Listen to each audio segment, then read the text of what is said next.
Akash, roll number? 5. Anyone else left? नहीं. बाकी सबने टेस्ट दे दिया था क्या?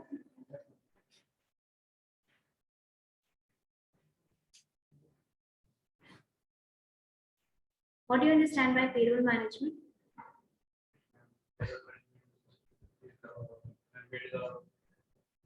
We create the payroll of the employees, list of the employees, then we can deliver the salary. Can you tell me some advantage of payroll management and some disadvantage? Advantage of payroll management, it's cost effective, time management, time efficient. Okay. Accuracy of that. Disadvantage.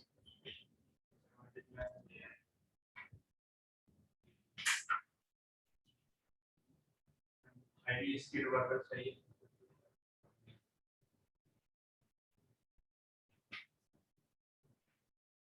Okay. Can you tell me 2 acts where sickness is counted? Sickness is covered under 2 acts, just 2 acts. Any 2 acts where sickness is covered. I gave you 5 acts. So out of them, just 2 acts, name just 2 in which sickness is covered.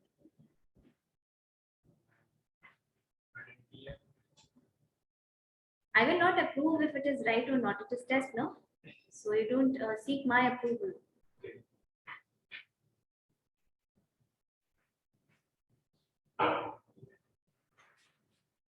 Yes, I.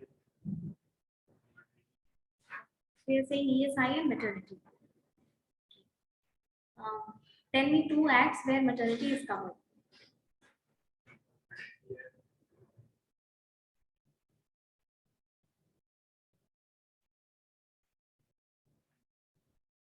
What is the eligibility condition for gratuity payment? When does an employee becomes eligible for gratuity payment?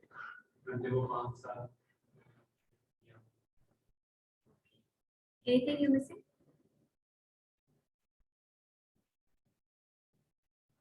You're missing or not? You tell me. No, not missing. Can you tell me some of the processes of payroll? Pre-payroll.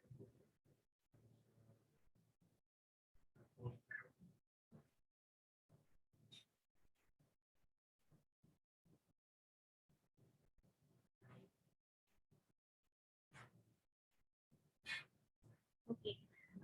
Tell me, is reporting a part of payroll process? Yes. Okay. What is the use of it? Somebody process क्या use होता है reporting का?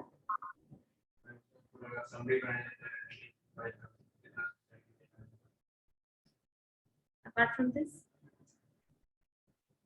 no. ठीक है, sit down.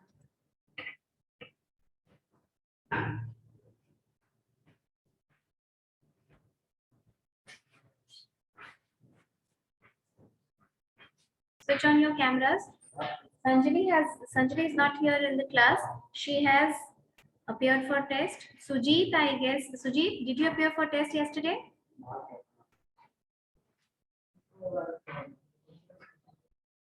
महिमा,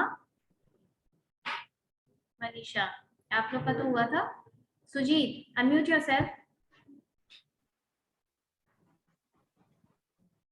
Ma'am, then I can leave from this class. No, just 3 people are there. So after that, I'll start the topic. Just let me take.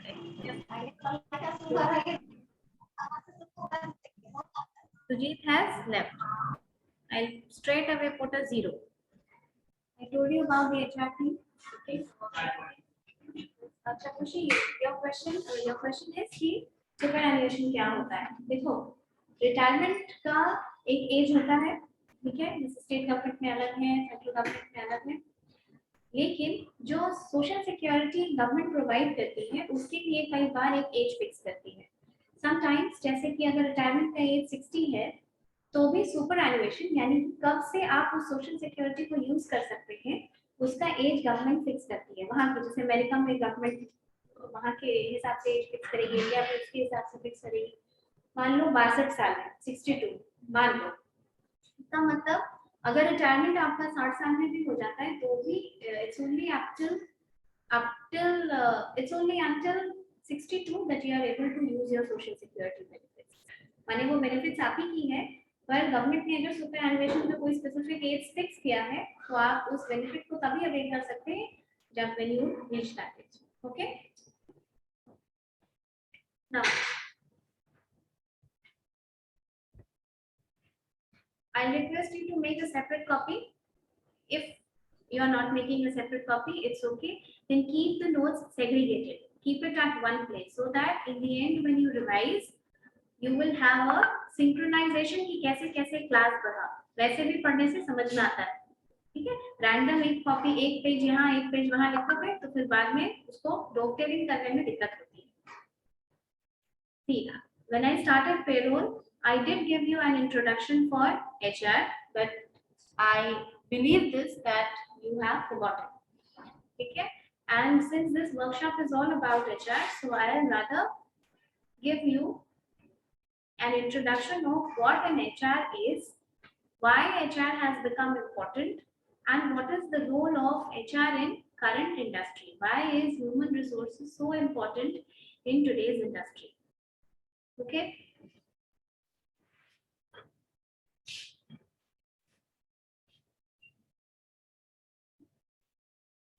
इसके बाद ही HR कोई एक्टिविटीज की तरफ हम लोग प्रोसीड करेंगे। देखो, एक दिन जब तुम लोग बोले थे कि मैम एचआर के बारे में बताइए, राइट, थोड़ा सा एचआर के बारे में बताइए, तो हम आपको बताए थे कि एलपीजी के बाद हमारा बिजनेस पैटर्न चेंज हुआ। Let's start with that. आपने इंडस्ट्रियल पॉलिसी पढ़ी है? Started industrial policy? Which industrial policy? How many? 5. Did you study the industrial policy of 1991? 1948. Hello?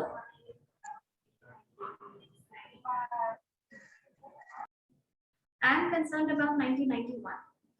1991 के बारे में कुछ बताइए। उस टाइम मैम लिबरलाइजेशन प्राइवेटाइजेशन हुआ था।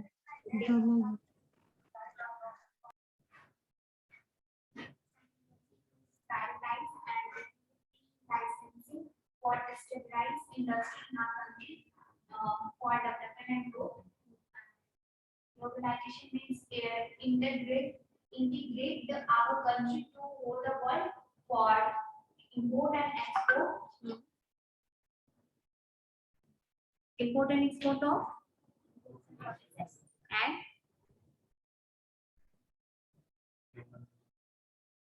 goods, services and technology. You will always mention technology.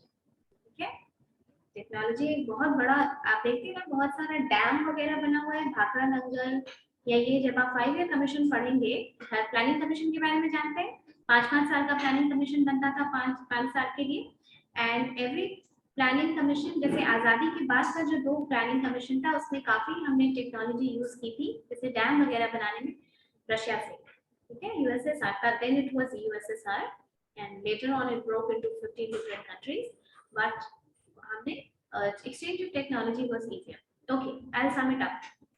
See, before 1991 the economy of our country was not as it is now. We were a closed economy, yani we produced and we consumed it within the country. We produced and we consumed it within the country, all the goods and services. The economy was completely taken over, or what was prevalent in the economy was government sector. सिर्फ government sector का बोलबाला था, privatisation को flourish नहीं करने दिया जाता था, और गवर्नमेंट सेक्टर में भी धीरे धीरे ब्यूरोक्रेसी की वजह से, ठीक है, अफसर शाही की वजह से बहुत ज्यादा, जिसको कहते हैं कि करप्शन आ गया, बहुत ज्यादा करप्शन।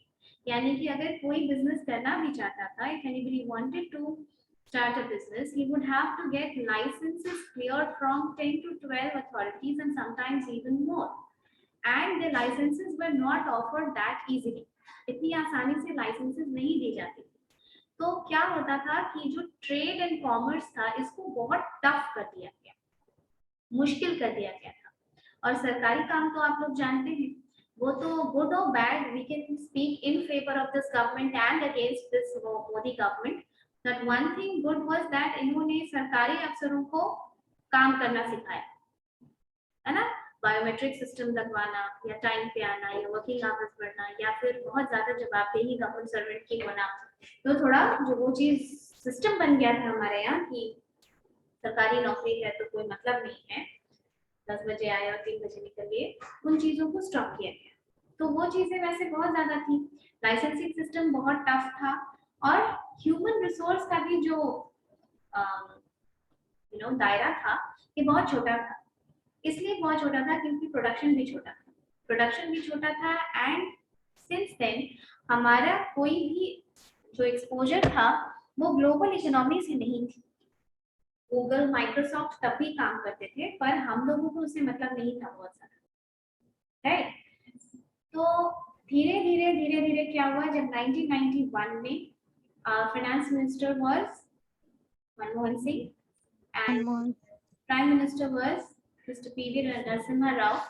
इन्होंने देखा कि भाई अब फॉरेन रिजर्व एक वीक के ऐसे का बचा हुआ था, सिर्फ कंट्री की हालत बहुत खराब थी, करप्शन बहुत ज्यादा था। तो उन्होंने सोचा कि अगर हम ग्लोबलाइज नहीं होंगे आज के टाइम पे, और देखिए इसका वर्ल्ड की पॉलिटिक्स का भी असर होता है। 1991 के आसपास ही 1990 और 1 जैसे यूएसएसआर एक सोवियत संघ था, है ना, सोवियत संघ यानी सोशलिस्ट विचारधारा पे जो लोग काम करते हैं कि समाज में बराबरी होनी चाहिए, सबका समान पैसा होना चाहिए, बहुत ज्यादा इनकम की डिस्पैरिटी, हाँ बहुत ज्यादा इनकम की डिस्पैरिटी नहीं होनी चाहिए, यानी कि जो अमीर है उसके पास और ज्यादा पैसा है, जो गरीब है वो और गरीब हुआ जा रहा है, ठीक है। इंडिया की भी वैसे इकोनॉमी स्क्यूड ही है, 90% के पास, पूरा जो 90% आबादी है उसके पास सिर्फ 10% पैसा है, और जो 10% सिर्फ रईस लोग हैं, Ambani, Adani and all of them, they have 90% of money. तो इंडिया की भी इकोनॉमी काफी स्क्यूड है अभी के भी टाइम पे।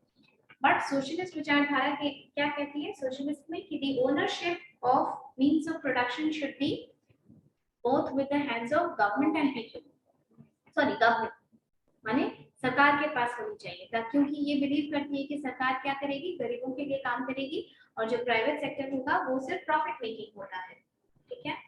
तो उस वक्त 90s और 91 के समय में यूएसएसआर टूट गया, तो ये एक मेजर लेसन था इंडिया के लिए कि भाई सोशलिस्ट इकोनॉमी इतनी बड़े यूएसएसआर की जो इतना पावरफुल था, जब उसका नहीं टिका तो हमें भी इसके पहले कि बहुत डिजास्टर हो जाए, we should also pay attention to it, right, we should also pay attention to it. तो इन्होंने देखा कि ये चीज चल नहीं रहा है कि सोशलिस्ट विचारधारा से इकोनॉमी चल रही।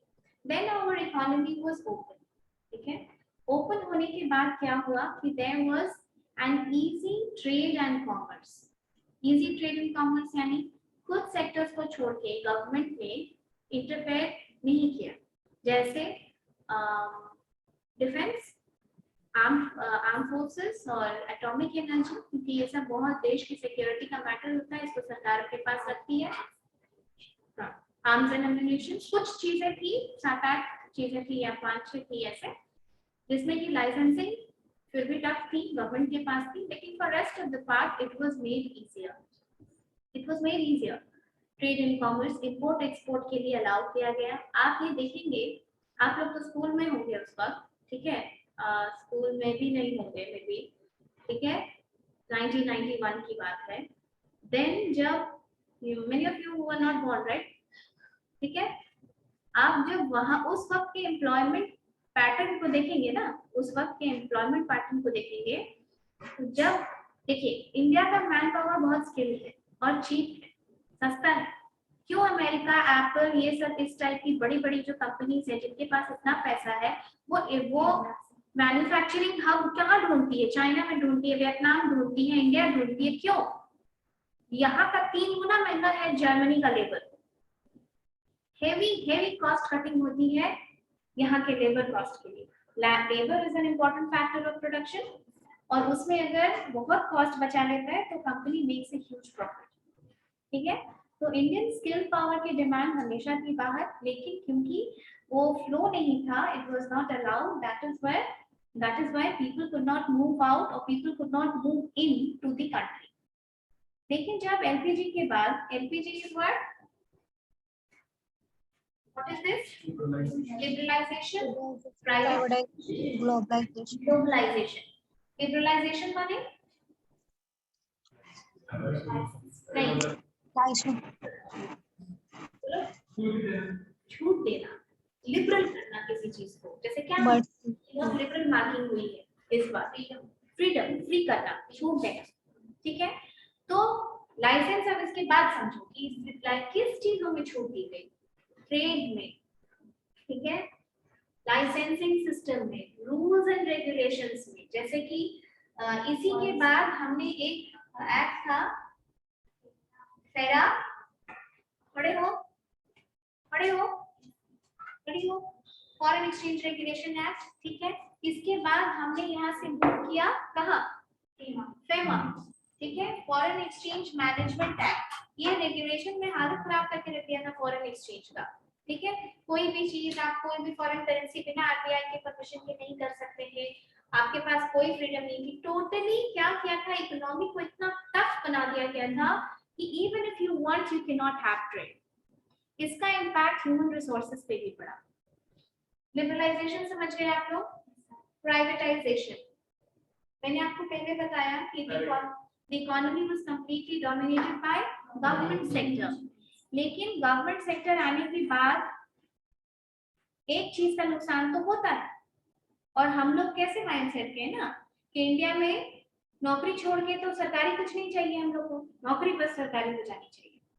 उसका भी कारण है, you all know that reason, secure stability, कोई नौकरी से निकालेगा नहीं, काम का वैसा प्रेशर भी रहेगा तो भी नौकरी से नहीं निकाला जाना, it's a big job security, right. और अब स्ट्रिक्ट हुआ है, लेकिन एक टाइम पे तो सरकारी लोग ऑफिस में ही नहीं मिलते थे, हो गए तो लाइफ सेट। ठीक है, तो प्राइवेटाइजेशन, लेकिन प्राइवेट प्लेयर्स का क्या है, प्राइवेटाइजेशन कैसे काम करता है,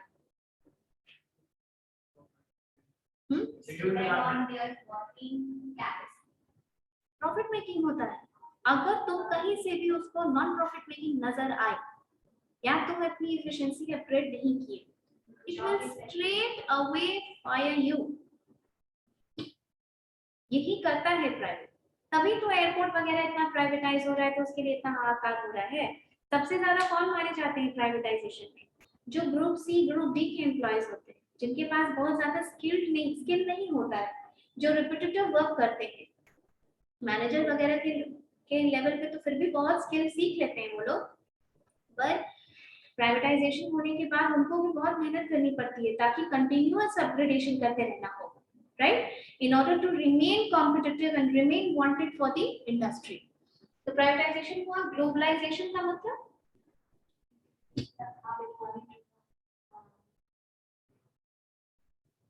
बोलो संस्कार, ग्लोबलाइजेशन मतलब the world global village, यानी इकोनॉमी से कनेक्ट करना। जो समझते हो बोलो, डेफिनेशन थोड़ी पूछ रहे हैं हम।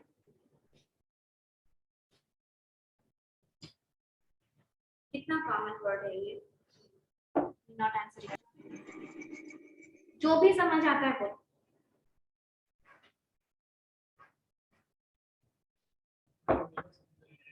हाँ, ग्लोबल,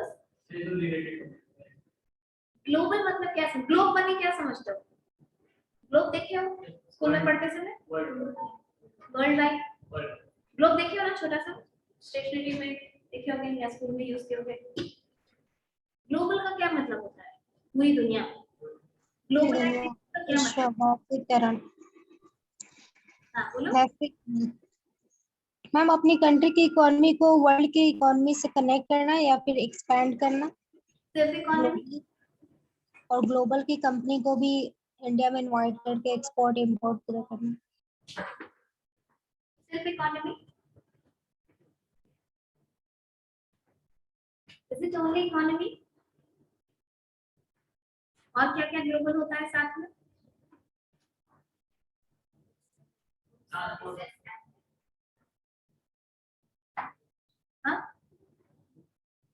बताओ बताओ। See see I tell you one thing, सिर्फ इकोनॉमी होती है ग्लोबल? अच्छा बताओ, चलो हम एक एग्जांपल देते हैं।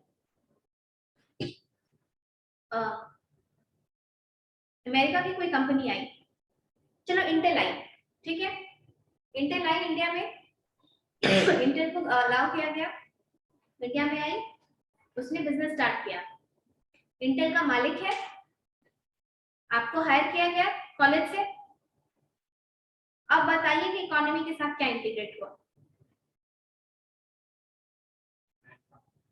तो हम एचआर पढ़ाएंगे तो ऐसे थोड़ी पढ़ाएंगे तुम लोग को, बहुत सारा और भी चीज उसके साथ साथ समझना होगा।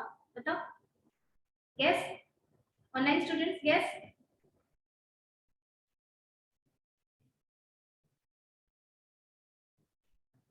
इकोनॉमी के साथ साथ कल्चर इंटीग्रेट होता है कि नहीं? Why are we talking so much about workforce diversity? हम क्यों लीडरशिप की इतनी बात कर रहे हैं आज के टाइम पे? तुम अमेरिका में काम करोगे, ठीक है, तुम मान लो कि इंडिया में काम कर रहे हो, किसी कंपनी में तुम्हारा सिलेक्शन हो गया, हो सकता है 2-3 साल बाद तुमको कोई फॉरेन लोकेशन पे उसी कंपनी का किसी प्रोजेक्ट पे भेज दिया जाए, क्या वहां सिर्फ इंडियंस होंगे? नहीं होंगे। Will you carry your culture with yourself to that place or not? Yes. Covid corona की वजह से, कोविड ग्लोबलाइजेशन की वजह से हुआ कि नहीं? ना ग्लोबलाइजेशन होता, ना इटली के लोग आते, ना यहाँ पे बीमारी फैलती दूसरे कंट्रीज की, हुआ ना? कोरोना क्यों हुआ? ग्लोबलाइजेशन, सब जगह सब लोग घूमते हैं वहां के लोग। So this is integration of world's economy and culture. जब आप एचआर पढ़ेंगे तो इकोनॉमी के साथ साथ कल्चर का भी एक मेजर रोल है, क्योंकि अभी के टाइम पे कोई भी अच्छी कंपनी सेंसिटाइजेशन पे बहुत काम करती है। आप ऐसे पहले के टाइम पे जैसे आप ऑफिस वगैरह में देखेंगे कि कास्टिज्म, मेल फीमेल बायसिंग, किसी और कंट्री का, किसी और प्लेस का, आप कंट्री छोड़िए, मतलब if you go deep down south, those people, they'll refuse to accept as somebody from India. Tamil Nadu, Kerala, ये सब इतना ज्यादा they are into their community, ठीक है? So those people are also working in North India. So a good company will always try to maintain a balance between people of various culture. एक word है HR में, उसको कहते हैं cultural shock. इसका मतलब जानते हैं? जब यहाँ से कोई आदमी बाहर जाता है या वहां से कोई आदमी अंदर आता है, हमको लगता है ना कि अरे क्या खाना खाना खाना, हाँ हम मम्मी खाना खाना खाते रहते हैं। खाना is such an important thing. अगर आपका ट्रांसफर यहाँ से जापान कर दिया जाए, जहाँ पे आदर्श स्माइलिंग, क्यों? यहाँ पे जितनी बड़ी कंपनीज है इलेक्ट्रॉनिक्स की, उसका तो हेडक्वार्टर वही है। हो सकता है तुम कल को किसी कंपनी में रहो, एलजी साउथ कोरिया की कंपनी है, तो फिर क्या होगा? हो सकता है तुम बहुत अच्छा काम करो, तुमको वहां भेज दे। Japan is 2/3 water. किसी कंट्री का तो खाना पीना का प्रभाव पड़ता है ना उसके ऊपर। हम लोग चावल दाल क्यों खाते? क्योंकि हम उग जाते हैं। कश्मीर के लोग बिना मीट मछली खाए तो जिंदा ही नहीं रह पाएंगे, क्योंकि वहाँ इतनी ठंड होती है, इतनी ठंड होती है कि it's impossible for someone to refrain from non vegetarian diet, और वो लोग बीफ वगैरह खाते हैं जिससे बॉडी गर्म रहे। जापान के लोग सी फूड खाते हैं इसीलिए, क्योंकि उनके पास पानी इतना है, तो क्या करेंगे, मार मार के खाते हैं। ये तो वहाँ का ज्योग्राफी है, आप इसको डिनाई नहीं कर सकते। तो आप ढूंढिएगा चावल दाल और साग और सब्जी और सेम की सब्जी और ये सब वहां जाके पॉसिबल नहीं है। तो उसमें भी ये जो प्रॉब्लम्स होने लगती है ना हम लोग को कि हम वहां एडजस्ट नहीं कर पा रहे, ठीक है, we are not able to adjust that because of that, because of work culture, because of food. इसको कहते हैं कल्चरल शॉक, और ये एक बहुत इंपॉर्टेंट चैप्टर है क्योंकि कल्चरल शॉक की वजह से बहुत लोग वापस आ जाते हैं। ठीक है, ये सुनने में आपको लगता है कि कोई किसी को जापान घूमने का मौका मिलेगा तो वो वापस कैसे आ सकता है? I know this is going through your mind. जो वहाँ के कल्चर को अडेप्ट कर ले। करता है लोग, बिल्कुल करते हैं, तभी तो इतना वर्ल्ड ग्लोबल है। लेकिन अगर ये पढ़ाया जा रहा है तो किसी कारण से भी पढ़ाया जा रहा होगा, नो? हाँ, तो आप लोग जिस एज में हैं आप लोग को तो बस घर से बाहर निकलना है कि कैसे भी, you know, I understand this, but it's not easy. खाना, वहाँ का culture, all these things are an important factor for your work profile. तो एलपीजी के बाद जब एक्सचेंज ऑफ रिसोर्सेज हुआ both in terms of technology and manpower, जब MNC आई तो एमएनसी के साथ एमएनसी को फॉलो किए जाने का कल्चर भी आया। तब हमने क्या देखा, इकोनॉमी में जॉइंट वेंचर्स देखना शुरू हुआ। जॉइंट वेंचर्स माने दो कंपनी आपसी फायदे के लिए जब मर्ज हो जाती है, जैसे वोडाफोन आइडिया मर्ज हो गई, इस टाइप का जॉइंट वेंचर्स। अब ये सब कॉमन तुमको लग रहा है ना, 1990s की ये बात है, 30 साल पहले की, when it was all started for fresh for new, ठीक है, जॉइंट वेंचर्स। उसके बाद हमने एक्विजिशन, मर्जर्स एंड एक्विजिशंस देखे कि कंपनीज मर्ज करते, फायदे, व्हाट्सएप को खरीद लिया ना फेसबुक ने, राइट? इस तरह की बड़ी बड़ी चीजें, obviously it was a huge amount paid, ठीक है। तो ऐसे ऐसे कंपनीज अपने फायदे के लिए काम करने लगी। तो हमने इकोनॉमी में ये सब चेंज देखा कि mergers and acquisition, joint ventures. तो आप बताइए कि जब मर्जर और एक्विजिशन हुआ तो इसका एचआर के ऊपर असर पड़ेगा कि नहीं पड़ेगा? एचआर क्या हुआ? ह्यूमन रिसोर्सेज, पड़ेगा ना। इस कंपनी ए कंपनी बी अगर मर्ज कर जाती है, या कंपनी मर्जर होता है लगभग सेम कंपनी, सेम स्ट्रेंथ की कंपनी में एक्वायर करती है, यानी acquisition, superior company will acquire N inferior company, जिसका उसको फायदा होता है, छोटी कंपनी का। अगर मान लो पैरेलल एक्विजिशन हो रहा है, इस कंपनी के भी मिडिल लेवल मैनेजमेंट में इतने सारे मैनेजर्स, इस कंपनी के भी मिडिल लेवल मैनेजमेंट में इतने सारे मैनेजर्स, जब मर्ज कर दिया गया तो क्या उतने मैनेजर की जरूरत है? हटाना शुरू करेगा, एचआर के पैटर्न पे फर्क दिखना शुरू करेगा, ठीक है, फर्क दिखना शुरू होगा। और क्या होगा कि एफिशिएंसी बढ़ने लगी। फॉरेन की जो कंपनीज हैं, जो बड़ी कंपनीज थी, जब आई यहाँ पे काम की, they taught you to use better technology. हम आपको पढ़ाते पढ़ाते रिक्रूटमेंट सिलेक्शन जब पढ़ाएंगे तब हम आपको बताएंगे कि it's my own personal experience कि जब मेरी ऑनबोर्डिंग हुई थी कंपनी में, I had to give all my paper manually. मेरा सर्टिफिकेट, मेरा स्कूल का, 10th का, 12th का, कॉलेज का, मेरा इंटर्नशिप का certificate, everything I had to go and submit manually to my HR, ठीक है, प्रोविजनल सर्टिफिकेट, एवरीथिंग। अब कुछ भी मैन्युअली नहीं होता है, छोटी छोटी कंपनीज भी सॉफ्टवेयर यूज करती है। लिंक्डइन से आपकी प्रोफाइल कैसे सिलेक्ट होती है, आपकी प्रोफाइल सिलेक्ट होने के बाद क्या होता है इसका, ये सब हम रिक्रूटमेंट सिलेक्शन में बताएंगे, ठीक है। तो चीजें चेंज हुई, एचआर का पैटर्न बदला, human resources gradually started becoming very important. Why? Because ये कंपनीज को समझ में आने लगा कि सिर्फ आपकी टेक्नोलॉजी या सिर्फ आपका कैपिटल अपने आप से इंप्रूव करने की एबिलिटी नहीं रखता है। कौन चलाता है इसको? Who drives it? Who drives the technology? बोलो, human। बोल के रुक क्यों जाते हो? Why not confident enough? बोल के रुक, बोलो, आई ऑलरेडी टोल्ड यू क्या होगा, ज्यादा गलत होगा. Let's make class interesting. वो चलाता है, कैसे होता है देखिए.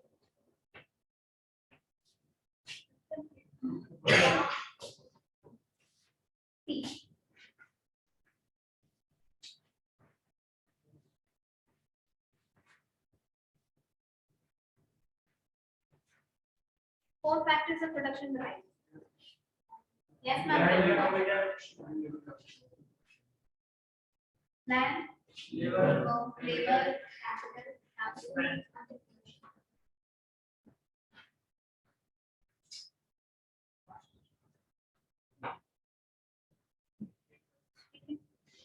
In चारों factors of production में, which is the active factor of production? Labor. Why? बोलो. बताओ. कैपिटल भी होगा तो लेबर का जरूरत पड़ेगा, लैंड भी होगा तो लेबर का जरूरत पड़ेगा. ट्रू. पैसा क्या खुद से मल्टीप्लाई हो जाता है? नहीं. Labor is the active factor of production. पैसे की वैल्यू समय के साथ डिप्रिशिएट करती है. आज से 20 साल पहले 100 रुपए का जो वैल्यू था, आज कुछ नहीं. तुम किसी बच्चे को भी 100 रुपए नहीं दे सकते. पिज्जा भी नहीं आता 100 रुपए, राइट? लेकिन एक टाइम पे 100 रुपए का बहुत वैल्यू था. The value of money has gone down. लेकिन आप जितने एक्सपीरियंस्ड होंगे, आपकी वैल्यू उतनी बढ़ेगी ना. फ्रेशर को कैसा लगता है कि बस कहीं जॉब लग जाए और ये फ्रेशर का टैग हट जाए. Let me learn, let me understand new skills, right? And then my demand in market will increase. ये होता है. So मशीन की वैल्यू क्या होती है? मशीन चलता है. जब हम लोग उसको सेल करते हैं तो उसका डेप्रिसिएशन चार्ज कैलकुलेट करते हैं कि नहीं? डेप्रिसिएशन कैलकुलेट करके तब देते हैं ना कि उतना घिस गया, उतना खराब हो गया. आप डेप्रिशिएट करते हैं कि एप्रिशिएट करते हैं? एप्रिशिएट करेंगे आप. And labor is the one who is responsible for driving the other factors of production. That is why labor is known as the active factor of production. समझ में आई बात? आपको पेरोल में इनफ समझा दिया गया है कि बेनिफिट्स वगैरह का डिमांड या किसी के कॉम्पेंसेशन पैकेज में बेनिफिट्स का वैल्यू क्यों बढ़ा गया अभी ये टाइम पे, क्यों लोगों को रिटेन किया जाना इतना इम्पोर्टेंट हो गया है, क्यों लोगों को खुश रखने के लिए कंपनी इतना परेशान है, राइट? लोगों को खुश रखना, स्पेशली जो स्किल्ड लोग हैं. आपको ऐसा लगता होगा कि कंट्री में तो अनएम्प्लॉयमेंट बहुत ज्यादा है, फिर इतना मारामारी क्यों है? You will be surprised to know there are certain skills in the market जो तुरंत ढूंढने पे मिलती नहीं है, जैसे कि मैनेजमेंट कंसल्टेंट, जैसे कि लॉ कंसल्टेंट.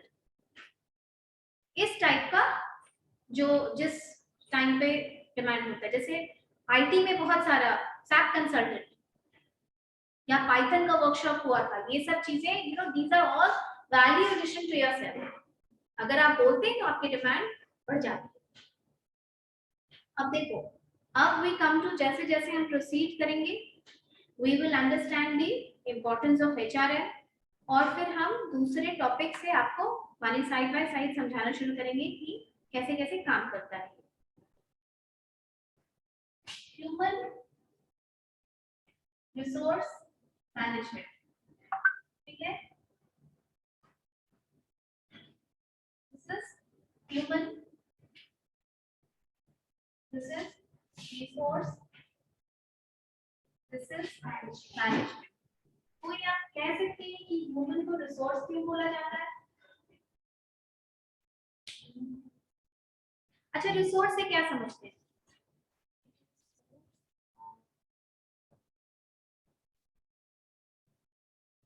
तो जो भी रैंडम बोलो. Those things which can be used to produce something.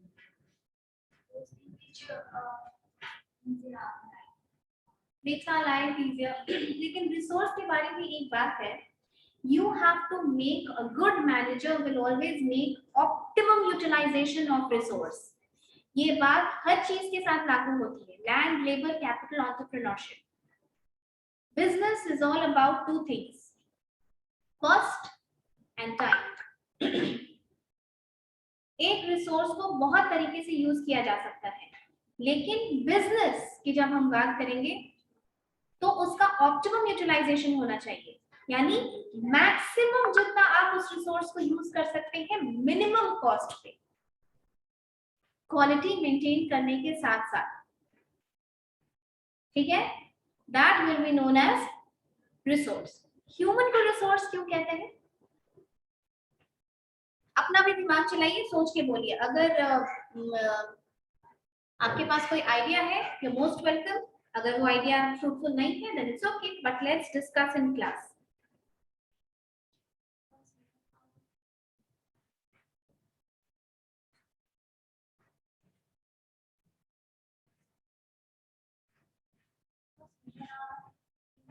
Knowledge. Very good. Very good.